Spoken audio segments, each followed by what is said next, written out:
జగన్మోహన్ రెడ్డి గారు ఈరోజు ఒక మాట అంటే రేపు ఒక మాట ఎల్లుండి ఇంకొక మాట. అసలు రోజు రోజుకి మాటలు ఆయనవి మారిపోతూనే ఉన్నాయి. ఆయన ఆలోచనలు కూడా మారిపోతూనే ఉన్నాయి.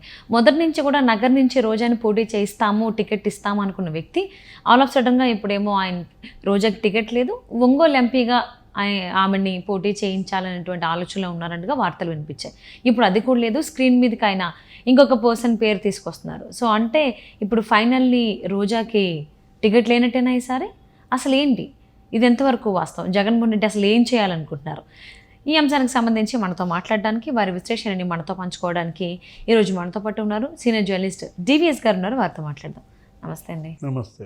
జగన్మోహన్ రెడ్డి ఆలోచన మారుతుందా, లేకపోతే ఆయన్ని గైడ్ చేసే వాళ్ళ ఆలోచన మారుతుందో అర్థం కావట్లేదు.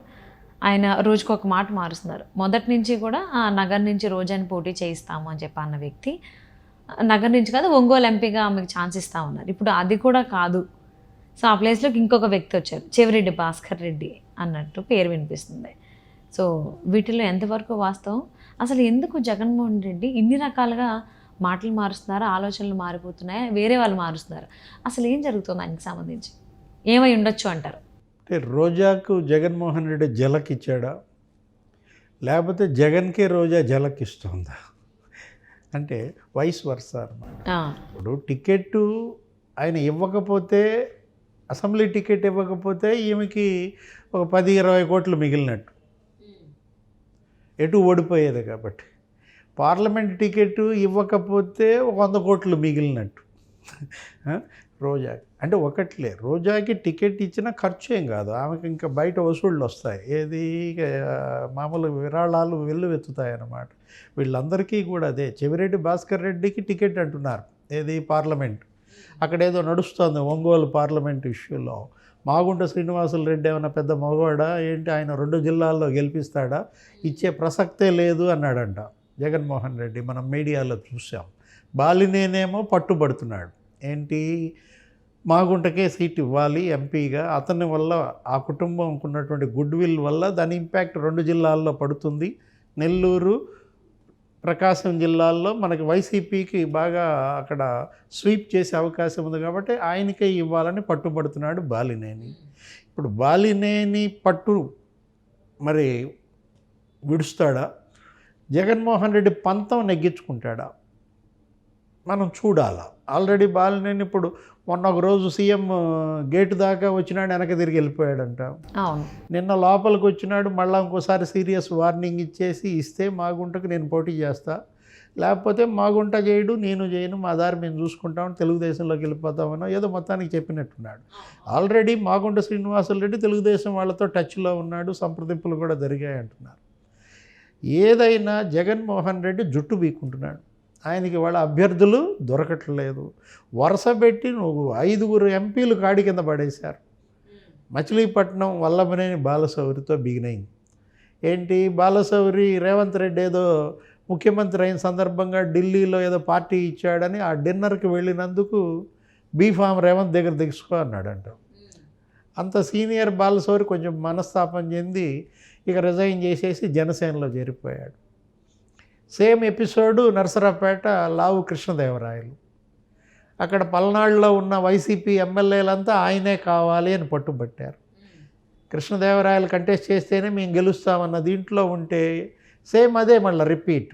ఏం కృష్ణదేవరాయలు ఏమంత గొప్ప పుడింగా, అతను మిమ్మల్ని గెలిపించేది ఏంది, ఎవరైనా నా వాళ్ళే గెలవాలా అనే ఒక ధోరణితో అతను కొంత నిర్లక్ష్యమైన సమాధానాలు. కృష్ణదేవరాయలు కూడా మనస్తాపం చెంది అతను తెలుగుదేశంలో చేరిపోయాడు.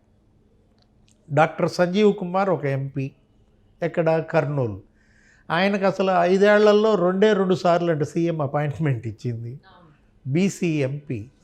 ఆయన అన్నాడు, బీసీ ఎస్సీ ఆయన కాళ్ళ దగ్గర నా ఆత్మగౌరవాన్ని తాకట్టు పెట్టలేను అన్నాడు. ఆది మూలం కూడా నిన్న అదే మాట అన్నాడు. అతను లోకేష్ని కలిసినట్టున్నాడు.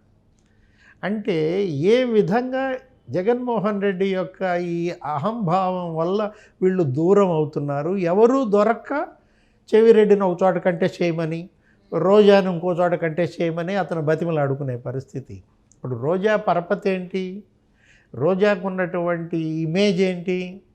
ఆమె 2 సార్లు ఇవాళ గెలిచింది నగరి నుంచి. ఒకసారి జస్ట్ చావు తప్పి కన్నులొట్టపోయి గెలిచింది. ఎంత? 780 ఓట్లు. 780 ఓట్లతో గెలుప. రెండోసారి ఎంతటితో గెలిచింది? 2700 ఓట్లతో గెలిచింది. 2700 ఓట్లు అంటే చాలా స్వల్పమైన మెజారిటీ, జస్ట్ గట్టెక్కిందనమాట. వ్యతిరేకత తీవ్రంగా ఉంది రోజా పైన. ఎన్నడూ లేనిది ఆమె ఏంటి, ఏపీఐఐసి చైర్మన్గా, మినిస్టర్గా, టూరిజం డిపార్ట్మెంట్ తరఫున తీవ్రమైన అవినీతి అభియోగాలు వచ్చాయి. ఎమ్మెల్యేగా తీవ్రమైన అవినీతి అభియోగాలు వచ్చాయి.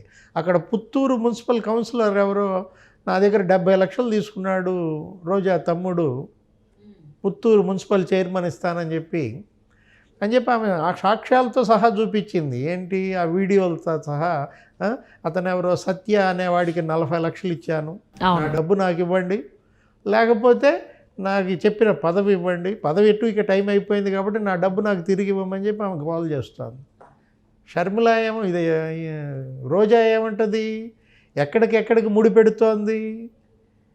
భువనేశ్వరి కౌన్సిలర్ చేసినటువంటి ఆరోపణలకు సమాధానం చెప్పకుండా జగన్మోహన్ రెడ్డిని ఆయన చెల్లి కూడా తిడుతుందిలే.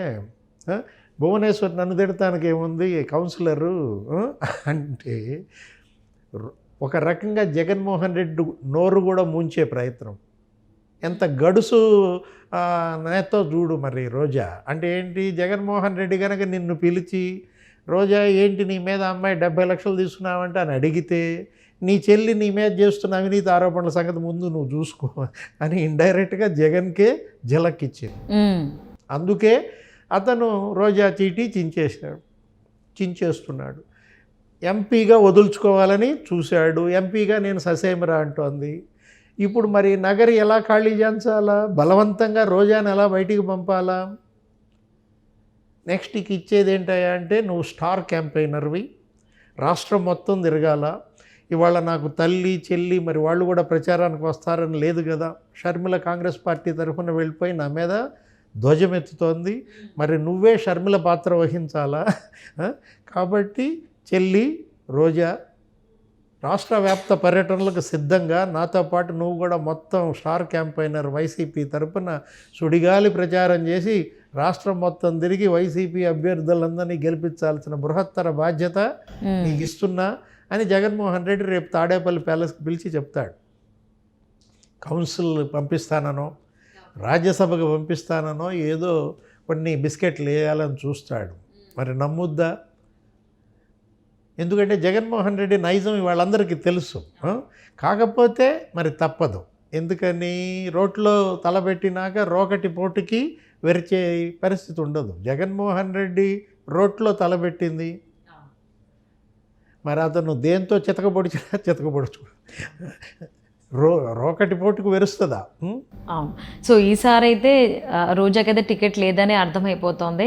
సో ఆవిడ ముందే అన్నారు, ఒకసారి స్టేట్మెంట్ కూడా ఇచ్చారు, ఆయన అమర్నాథ్ కూడా. సో ఇద్దరు కూడా ఒకేసారి స్టేట్మెంట్ ఇచ్చారు, జగనన్న మాకు టికెట్ ఇచ్చినా ఇవ్వకపోయినా ఆయనతోనే కలిసి నడుస్తామని. సో ఫైనల్లీ అదే నిజం. గుడివాడ అమర్నాథ్ కోడిగుడ్డు మంత్రి అంటే విశాఖలో కోడిగుడ్లానే నగర కూడా కోడిగుడ్డ. సో ఇద్దరు కూడా ఒకటేసారి ఇంచుమించుగా స్టేట్మెంట్ ఇచ్చారు, జగనన్న మాకు టికెట్ ఇచ్చినా ఇవ్వకపోయినా ఆయనతోనే కలిసి నడుస్తాము అని. సో వాళ్ళకి ముందే తెలుసు జగన్మోహన్ రెడ్డి వీళ్ళకి టికెట్ కేటాయించడు అనేసి అని. సో వాళ్ళు కూడా అదే కోరుకుంటారు, వాళ్ళు అనుకున్నట్టే జరుగుతోంది, డబ్బులు మిగిల్చుకోవడానికే వాళ్ళు ట్రై చేస్తున్నారు అన్నట్టుగానే ఉంది వాళ్ళ మాటలు అవన్నీ చూస్తుంటే. సో చూద్దామండి అసలు ఏం జరుగుతోంది. ఒంగోలు ఎంపీగా